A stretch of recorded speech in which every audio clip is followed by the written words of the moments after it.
Train late थी, 7:30 बजे 7 बजे निकली है और मुझे पता चला था कि ये लोग 7 बजे ट्रेन में बैठे हैं और इससे अच्छा तो मैं चली ही जाती मिलने के लिए स्टेशन, पर कामरान की हिम्मत नहीं हुई थी।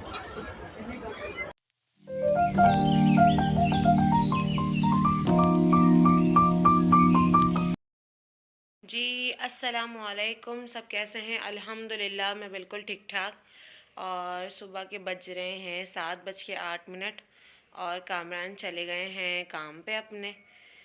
नमाज पढ़ के पराठा वराठा बना के दे दिया था मैंने उनको। अब ये मैं कर रही हूँ नाश्ता और सामने बैठे हुए अफ़ान, ये भी उठ गए थे। मैं नमाज़ पढ़ने उठी थी तो इनकी आवाज़ आई तो मैंने कहा यहीं आके लेट जाओ। तो इन्होंने, मैंने कहा तुम नाश्ता करोगे? तो इन्होंने बोला हाँ। तो मैंने कहा चलो हम दोनों नाश्ता करते हैं। तो अभी हम नाश्ता कर रहे हैं। नहारी का सालन है, पराठा है, चाय है और पानी मुझे लाजमी चाहिए होता है। चाहे वो खाना हो चाहे वो नाश्ता, मैं पानी लाजमी लेके बैठती हूँ, फिर उठती नहीं हूँ बार बार। और सिर्फ सुबह के टाइम ही मैं सिर्फ चाय पीती हूँ। चाय, क्योंकि चाय मैंने कल भी बताया था कि मेरा दिल नहीं चाह रहा, मैंने छोड़ी हुई है चाय। तो इस वजह से अभी हम नाश्ता करेंगे, उसके बाद सफाई वफाई करेंगे। खाना मेरा बना हुआ है, दोपहर में वो हो जाएगा। और फिर ये है कि कामरान को फ़ोन करके कहूँगी कि आप जब आएँ तो फिर ये है कि या तो आटा लिया या फिर चावल लिया। आटा है लेकिन चावल ख़त्म होगा और सबको पता है कि बैंगन आलू के साथ चावल ही अच्छे लगते हैं। और कल कामी भी चावल ही मांग रहे थे कि इन्होंने कि शफक चावल हैं। मैंने कहा यार चावल तो हैं लेकिन इतने नहीं है कि तुम खा सको। तुमने मुझे बोला कि तुम रोटी खाओगे तो इस वजह से। तो कहने लगे चलो सही है। फिर उन्होंने रोटी खा ली थी, मैंने और अफ़ान ने चावल खा लिए थे। और अफ़ान को रात से हो रही है खांसी। अभी इनको दोबारा से शहद में काली मिर्च डाल के दूंगी ताकि इनकी खांसी सही हो। मोज़े भी तो अड़ने का बड़ा शौक है इनको, मोज़े नहीं पहनते ये। तो ये है कि मैं आप लोगों से मिलती हूँ थोड़ी देर बाद, नाश्ता वाश्ता करके फिर जो सिंक में बर्तन पड़े हैं वो धो लूँ, सामान सब। दोपहर के बज रहे हैं 1:11। मैं जा रही हूँ घर, क्योंकि आज मेरे जो मामू हैं वो जा रहे हैं लाहौर 1 हफ्ते के लिए। तो ये मैं सब बुरखा वुरखा पहनी हुई हूँ और अफ़ान भी बिल्कुल रेडी है। हाँ वो वाली पहन लो, यही पहन लो। तो ये है कि फिर वहाँ जाके फिर मैं आपको उनसे मिलवाती हूँ। और पता नहीं कि स्टेशन जाएंगे कि नहीं जाएंगे, क्योंकि कामरान तो है नहीं, वो अभी 1:30 बजे निकल जाएंगे। तो मुझे ज़रा जल्दी जल्दी करना है। मैं सो गई थी और अभी उठी हूँ बिल्कुल। तो फिर मुलाकात होती है। यहाँ मामू सारा सामान वामान लेकर आ गए थे नीचे अपना, और ये सब मिलना मिलाना हो रहा था और मामू गुस्सा कर रहे थे रिबाल के ऊपर और मुमानी के ऊपर कि तुम क्या कर रही हो, जल्दी जल्दी सामान रखो, वहाँ से अभी रिमशा को भी लेना है। तो रिबाल हंस रहा था खड़ा हुआ। उसके बाद मामू ने सब सामान वामान रख कर सबसे गले वाले मिले। रज़ा बहुत ज़्यादा रो रहा था और कहने लगा सब मेरे साथ यही करते हैं, मुझे छोड़ छोड़ के चले जाते हैं और ना मैं घर में अकेला रहता हूँ। तो मुमानी कहने लगी तुम हमारे साथ अगली दफ़ा चलना, भी तुम्हारी तबीयत ठीक नहीं है। तो ये हम सब मामू को गेट पे छोड़ने बाहर की तरफ जा रहे हैं।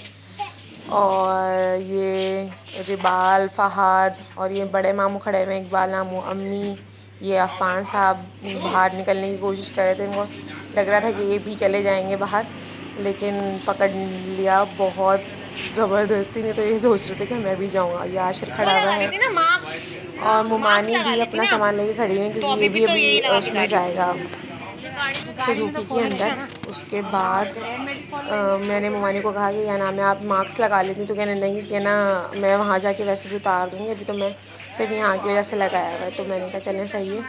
और फिर मामू सबसे मिलाए, मुमानी को बोलने चलो चलो, और वैसे ही देर हो रही है।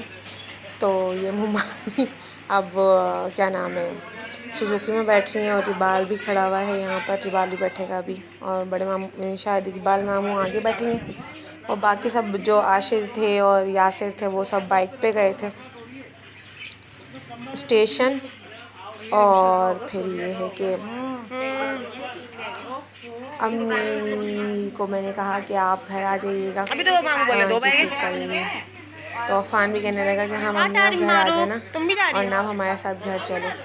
तो लेकिन अम्मी ने बोला मैं अब बाद में आऊँगी, अभी तो 2 हफ्ते रुक कर आई हूँ तो अभी नहीं आऊँगी। तो ये सब मामू के जाने के मनाते थे। मामू गुस्सा ही करे जा रहे थे, सामान अंदर कैसे आएगा कैसे जाएगा। तो उनकी शाम अभी की होती तो रिक्शा का फिर भी हम तुम्हारे सामान पप्पा के रखना साथ है चले जाते। और क्या नाम है, फिर बैठने की भी जगह नहीं हो पाएगी। और फिर ये है कि जैसा तैसा करके सामान रखा गया। उसके बाद ये लोग चले गए थे, फिर मैंने खाना वगैरह खाया है। अम्मी के घर पे भूख लग रही थी मुझे। और फिर ये सब स्टेशन की वीडियो है वहाँ पर। ये लोग, उन लोग की ट्रेन ही लेट हो गई थी। ये सब खड़े हुए हैं यहाँ पे। आशिरा फाजिल को लेके खड़ा हुआ है और ये ट्रेन आई है, लेकिन ये दूसरे प्लेटफॉर्म पे आई है, इनके प्लेटफॉर्म पे अभी तक ट्रेन नहीं आई। और ये लोग इंतज़ार कर रहे थे और मुझे बाद में पता चला कि अब इनकी ट्रेन जो चली थी वो 7 बजे चली थी, 6:30 या 7 बजे। और मैं यहाँ पर शाम हो गई थी, खाना वगैरह भी खा लिया था। ये अफ़ान और कामरान दोनों टीवी देख रहे थे। फ़िल्म आ रही थी, पता नहीं, मैं भी भूल गई कौन सी, बहुत टाइम पहले देखी थी ये फ़िल्म मैंने पापा के साथ। तो अब इसका नाम मैं भूल गई। कामरान और मैं बड़े उससे दिलचस्पी से देख रहे थे, लेकिन कामरान बीच बीच में सो भी रहे थे, उनको नींद आ रही थी। मैंने कहा तो फिर आप सो जाएं, आप उठे हुए क्यों हैं? कि हाँ हाँ मैं सो रहा हूँ, हाँ हाँ मैं सो रहा हूँ। और क्या नाम है, अफ़ान साहब मोबाइल में देख के कुछ हंस रहे थे देखकर। और मैं यहाँ बैठी हुई बोर हो रही थी। मैं इनको कह रही थी कि चलो लाइट चली जाएगी, 11 बजे लेटने चलते हैं। तो कहने लगे हाँ बस अभी चलते हैं, फ़िल्म ख़त्म हो जाए, फ़िल्म ख़त्म हो जाए। तो बस इसी चक्कर में बैठी रही। आप सब से मैं चाहती हूँ अब अलविदा। दुआओं में याद रखिएगा, सब अपना अपना बहुत बहुत ख़याल रखिएगा। और मेरे व्लॉग को लाइक, शेयर, कमेंट, सब्सक्राइब लाजमी कीजिएगा। अल्लाह हाफिज़।